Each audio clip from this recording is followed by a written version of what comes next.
Hello. It's been a while since we did one of these, and yeah. So if things don't come across as slick or polished or whatever the case may be, I honestly don't care as long as there's picture on screen and it moves and my hand's a little red. That's okay. It doesn't really matter. Then I'm fine. So, anyways, I'm assuming you know what this is all about. You clicked on the link to this video, or however the case may be. But I will show you some preliminary material before we begin to today's subject matter, such as it is.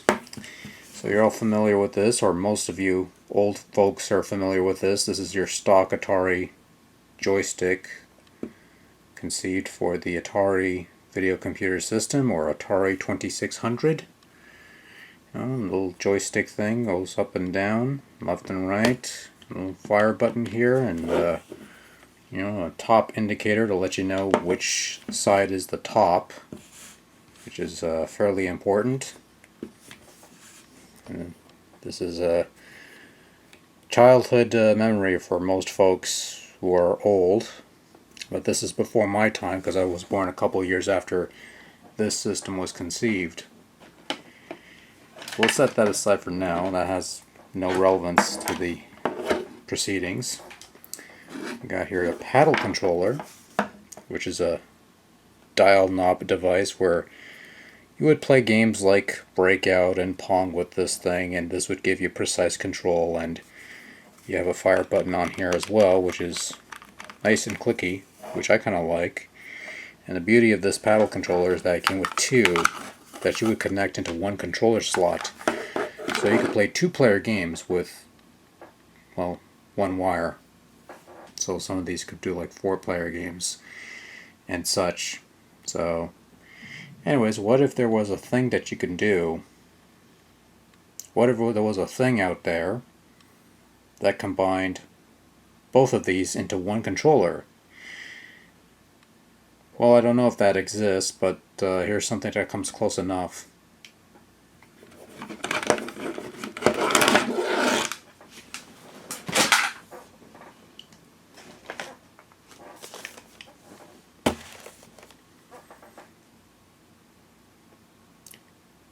There, that's a jump cut for you. Yes, so this is the Hyperkin Ranger Premium Wired Gamepad for the Atari 2600 and Retron 77, which is the Hyperkin 2600 clone system, which I do not have. The box does not come bulged like this originally. I opened it up to see if everything was inside, and then I rushed quickly, closed it back up again, and well, so we could do this silly unboxing thing. Anyways, this is a quality product apparently. 10-foot cable, which is very important, and comfort, which is also very important. We're on the side here. Control your favorite games in a way you've never done before, blah blah blah blah blah blah blah, all that.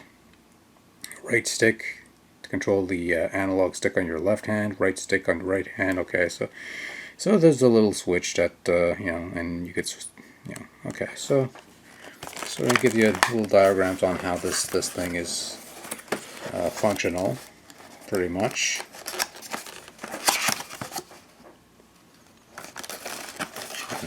Look at the wonderful packaging, I suppose.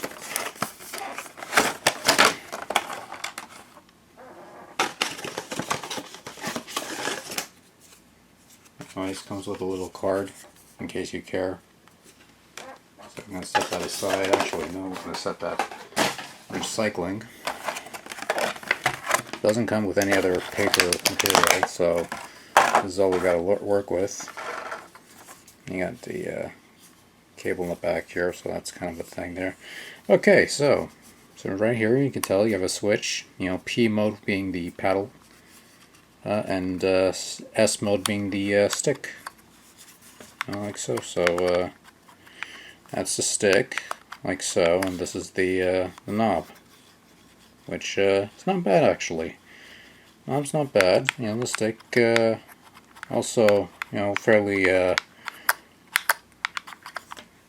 fairly decent, I think. You know, not so bad. And the button's nice and clicky, which is much appreciative. And you know, obviously you're supposed to hold it like this, like a standard controller, of course. And of course, you know, of course, the much touted left side, right side setup. So, you know, if you want to play games, if you're left-handed, and you could do that. You know, so that's kind of neat. Actually, no, that's not a bad idea. Actually, it's a neat idea because I was concerned that I would have to do it like this, but you know, hold it vertically. But no, you could hold it, you know, on the side there. You know, one way or another, which is actually kind of neat. And you got the paddle here, which not too bad actually. Not too bad. I'm not going to complain about the way I'm holding it. Like it doesn't feel too bad, even with this. You know, which I figured would be like a bit of a trouble spot. Yeah. So I guess I'll give it a shot and see how it performs, for better or worse. And yeah, okay. Yeah, so this Ranger Gamepad paddle thing is what I would like to call a mixed bag. On the one hand, it's a perfectly functional gamepad with a fairly responsive and sturdy stick, fairly comfortable in the hands, and having a switch to toggle left-handed or right-handed gameplay makes this fairly useful and ambidextrous for some folks. In this regard, I'm not going to complain. It's a fine replacement for the stock Atari joystick, but it's nothing that a stock Sega Genesis controller or even one of those Atari 700 gamepads wouldn't be able to do. Now, the unique trait of the Ranger is that it combines the regular Atari controller and the paddle controller into one device, and there is a switch that enables one or the other. And while the Ranger makes for a good gamepad, the knob thing that's supposed to serve as a substitute for the vintage paddle controller is a bit of a miss. Turning the knob lightly and slowly does nothing. There's a minimum spin distance you have to do before you get any semblance of response, and even then, the control is extremely finicky and loose, which makes precision control close to impossible.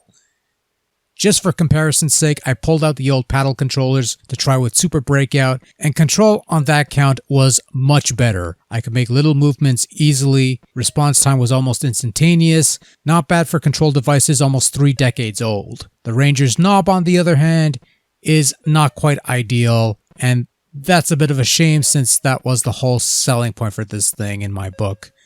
But, oh well. Back to the live shot so we can conclude this video, such as it is. And that was some sample gameplay using the Hyperkin Ranger. And, well, it's a nice idea in concept. And to be fair, as sort of like a gamepad thing, it's not bad. You know, and I like that you could switch it between, you know, so you could play it like this or like this, depending on, you know, whether you're left-handed or right-handed. You know, some people prefer it on one side, so that's a nice little option. But the failure comes from the little knob thing, which I find it's a weird thing because it's a bit laggy because it takes a bit of a spin for it to register a movement, but at the same time it's so sensitive to movement that, you know, one slight nudge is enough to careen the paddle to the other end, and it doesn't quite give me that precision control that, I don't know, this, for example, would give you.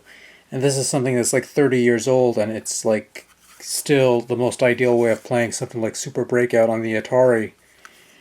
So, you know, it's like I like the idea, you know, being able to combine the two into one little gamepad thing. I appreciate that it's got like sufficient wire and cable and shit, you know, about 10 feet, so more than enough length, you know, for this sort of thing, so you could sit back on the couch and not have to worry about, you know, having the console like 6 inches away from you just to be able to reach the damn thing. But I don't know. Like to me, it's like this was the make or break for me, and this Yeah, I guess if you want to use it as like a straight up like gamepad thing, this ain't too bad. Like, the stick isn't too bad. It moves well. The button clicks nice, rather nice. And again, you have the switch. You can switch between the sides there, but it's nothing that a Sega Genesis controller, if you have one of those lying around, couldn't do better. Or, well, since we're on the subject of, I might as well show off a couple other things. This is because since I have an Atari 7800 Pro system, this is what I have.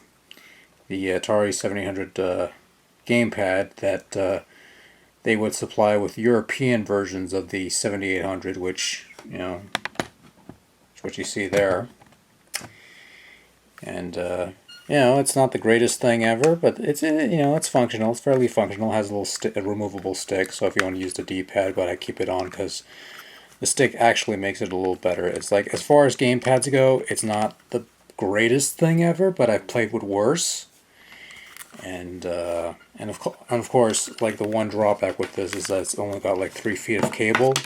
I'm probably being generous on that count, but in terms of playing games like Xevious and a couple other games that use like 2 buttons, because you couldn't really do that with the Sega Genesis unless you were to rewire the connectors, and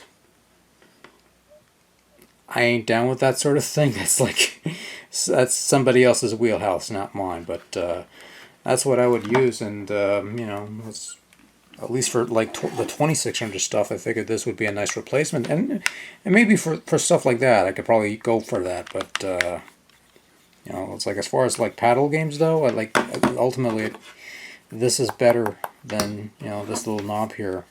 I mean, I like the idea, but it doesn't quite work for me, unfortunately. So. Yeah, so that's my that's the Hyperkin Ranger gamepad thing. Maybe this is something that'll interest you. Maybe not. Maybe you'll have better luck with the knob than I did. But yeah. So that's all I got. Thanks for good night, everybody. Going to bed.